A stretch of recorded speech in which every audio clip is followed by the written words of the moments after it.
Hello children, I am Amit from KVAMC again with you with the third part of budget.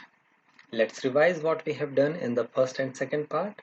In the first part, we studied about meaning and objectives of budget. In the second part, we studied about the classification of budgetary receipts as revenue and capital receipts.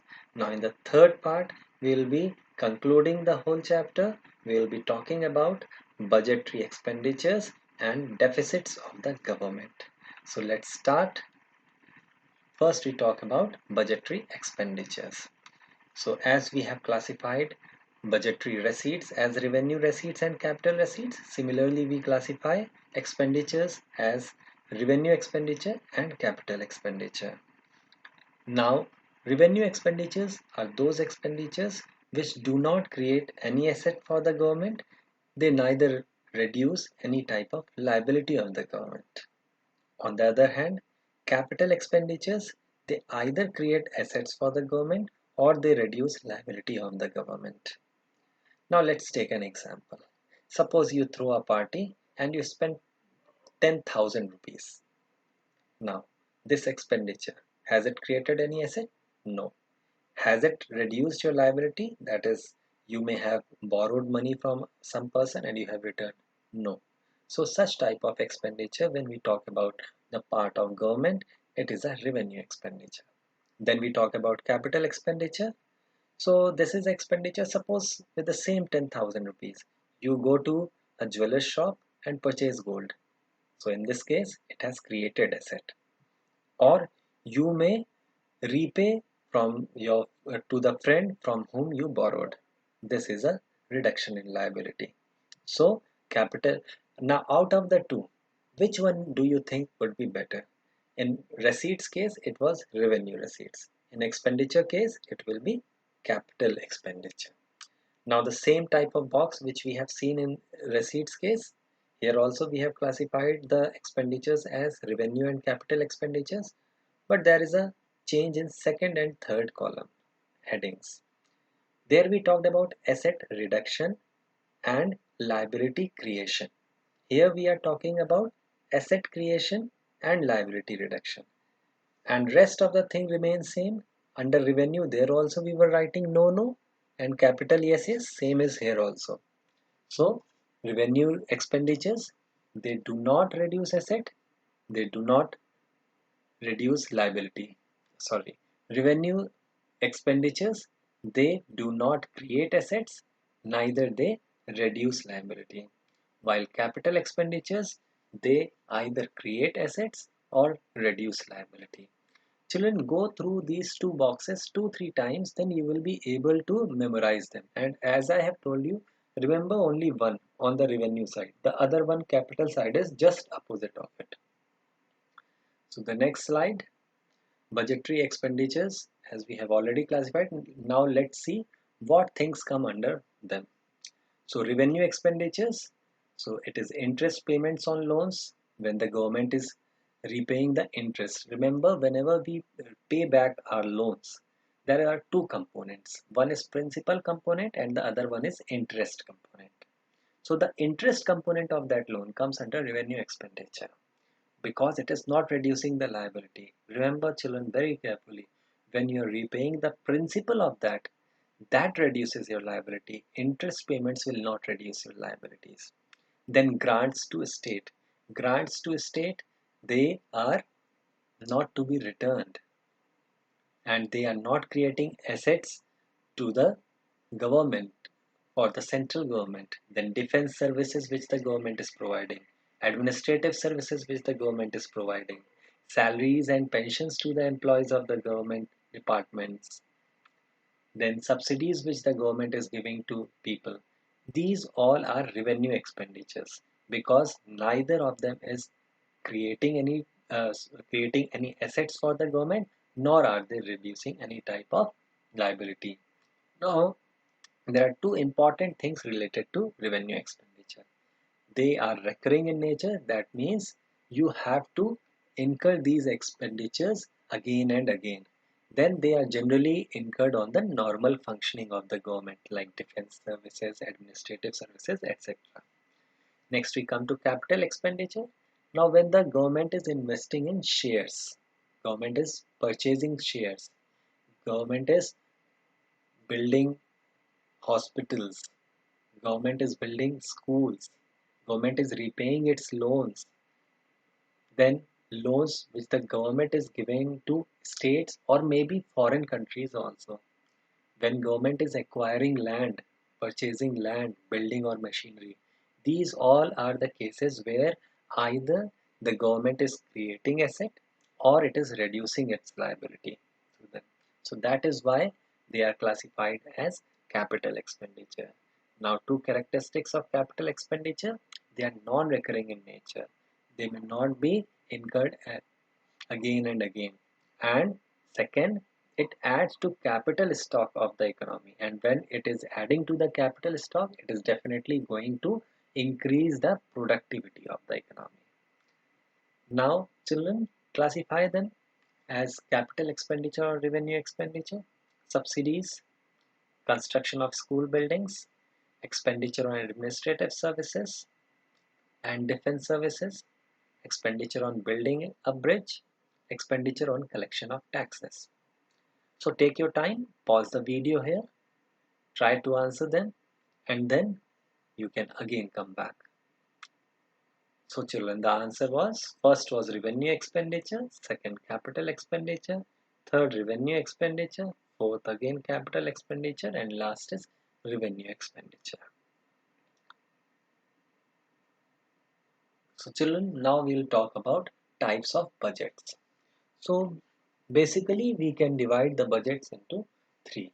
Not in fact divide, there are three types of budgets. A budget can be a balanced budget, it can be a surplus budget, it can be a deficit budget. When the government's total expenditures and total receipts are equal, government expenditure and government receipts are equal, then we have a balanced budget. That is, there will be no deficit. Then we can have a surplus budget when expenditures are less and revenues are more. But this is a rare phenomena. Balanced budget and surplus budget, these are rare phenomena. In fact, surplus budget will be considered for the government that the government is an inefficient government. Especially in case of developing countries, we can't have surplus or balanced budgets. Then the last one, deficit budget, which is more practical for countries like India, where we'll be running deficit because there are variety of expenditures, there are variety of areas where the government has to spend, but the receipt sources, especially tax sources, are very less. That is why you will see that every year government will fall short of revenue as compared to its expenditure, and this is what is a deficit. So whenever the government is running a deficit, there can be three types of deficits. We have one revenue deficit, other one is fiscal deficit, and the last one primary deficit. Let's take up one by one. So first, revenue deficit. It is the difference between revenue expenditure and revenue receipt. So in short, we can write RD is equal to RE minus RR. Remember children, whenever these questions come, these questions can be of two types, especially regarding to deficits, all the three types of deficits. They can be calculation based, they may be definition based, or the third one is what are the implications of these deficits. So you have to prepare yourself accordingly. So revenue deficit, what are the implications? It indicates the inability of the government to meet its regular and recurring expenditure. That is, government is unable to pay the salaries, and to pay the salaries, etc., it is taking loan from others, which is not a good sign for any government. Then it implies that government is dissaving. Dissaving means whatever government was already having, it is not selling it off and trying to finance the deficit. Then government makes up this deficit by borrowing. Now the government will have to borrow because expenditures are more and receipts are less. What will happen at your home if expenditure for a month is 60,000 and your earning is only 50,000? So you will have to take loan for 10,000 rupees. So same thing is with the government. If it is running a deficit, it will take a resort to borrowing, and when it will resort to borrowing, it is definitely going to increase the future liabilities of the government, and also the liabilities of the future generations are going to increase, which is not a good sign. Then government will have to curtail its expenditure on welfare. Now when the government is running deficit, that means government will be borrowing, and when it will be borrowing, then it will be repaying that in future, and when it will be repaying it, that means additional burden will be in the future, and the government will be financing those borrowings through curtailing of expenditure. Most necessary welfare expenditures will have to curtail, which will have to be curtailed. Then government is compelled to disinvest. Then the government will have to sell its public sector enterprises, maybe outright sale, maybe partial sale. And next we have fiscal deficit. Now children, be very careful while writing the formula or definition of this, because there is one small thing which people generally miss and the whole definition becomes wrong. It is the difference between total expenditure and total receipt excluding borrowings. Remember, excluding borrowings. If you don't write this, the whole uh, definition and the whole formula becomes wrong. So FD can be written as TE minus TR excluding borrowings. Alternatively, when we rearrange the expenditure and receipts, it can be written as FD is equal to RE plus CE minus RR plus CR excluding borrowings. Alternatively, it can be written as revenue deficit plus capital expenditure minus capital receipts excluding borrowings. Now from here it is very clear that revenue deficit is a part of fiscal deficit. Now let's see what are the implications of fiscal deficit. It leads to debt trap. When the government is running huge fiscal deficits over the years, government falls into a debt trap. Debt trap is a situation when you have to take loan to repay earlier loans. So when the government is under too much of debt burden, then it will take fresh loans to repay the previous loans.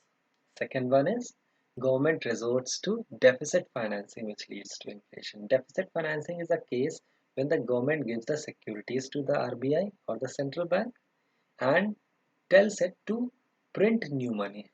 When such type of borrowings are being done by the government from the central bank, this leads to inflation. Then it increases our foreign dependence also. We may be taking loan from foreign currency, foreign countries. It hampers future growth, as we have already seen in revenue deficit. We are taking loan, we are repaying a major portion of our expenditures in future are going to be towards repaying of that loans. Government will be not spending on infrastructure and all those things, and when the government will not be spending on those things, it will definitely hamper the growth of the future, and future generations have to bear the burden also, which is not a good sign. Then alternatively, fiscal deficit can also be written as FD is equal to total borrowings by the government. That is, now government gets borrowings in three ways. One is borrowings from RBI, second one is borrowings from public, and third one is external borrowings. In the previous slide, I have already explained what is borrowings from RBI. Borrowings from public, when the government gives the government securities to the RBI and RBI sells it in the open market through open market operation, it sells to the public, and public gives money to the RBI and that money goes to the government. Then government will may have to take external borrowings, resort to external borrowings in some cases where it may borrow from international institutions, etc.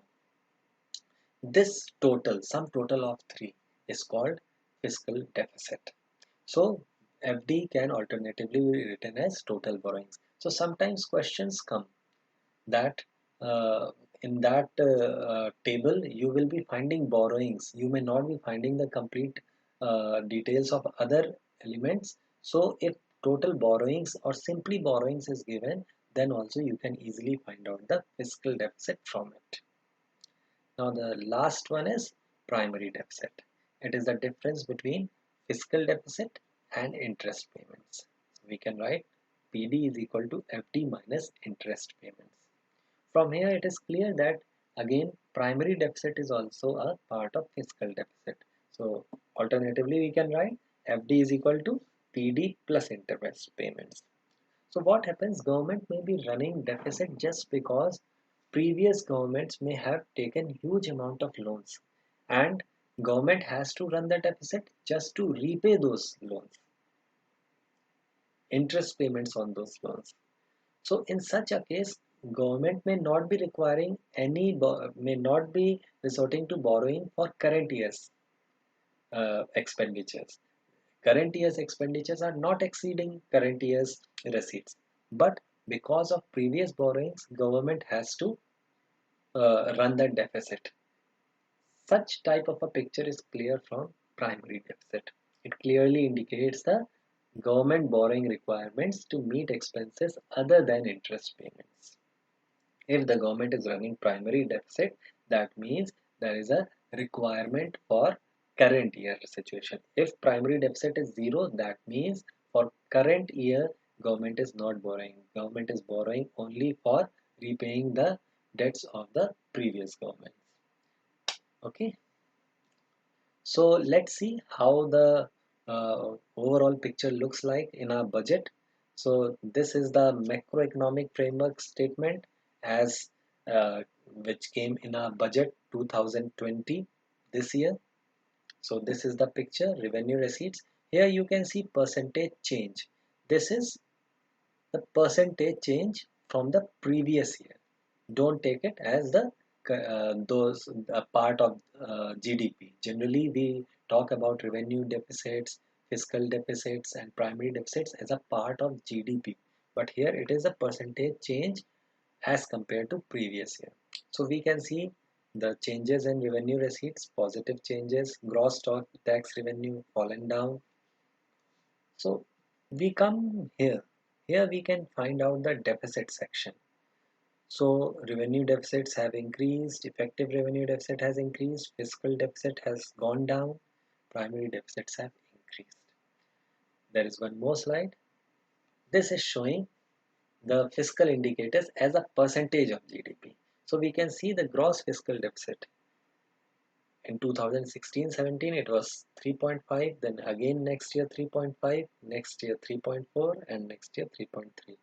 So up to some extent, fiscal discipline has been followed by the government. Revenue deficits, you can see it was little less in 16-17, 2.1, then rose to 2.6, then again fell to 2.2, and again rose to 2.3 in the previous year. Primary deficit, we can see it has been falling, and it is a very good sign also.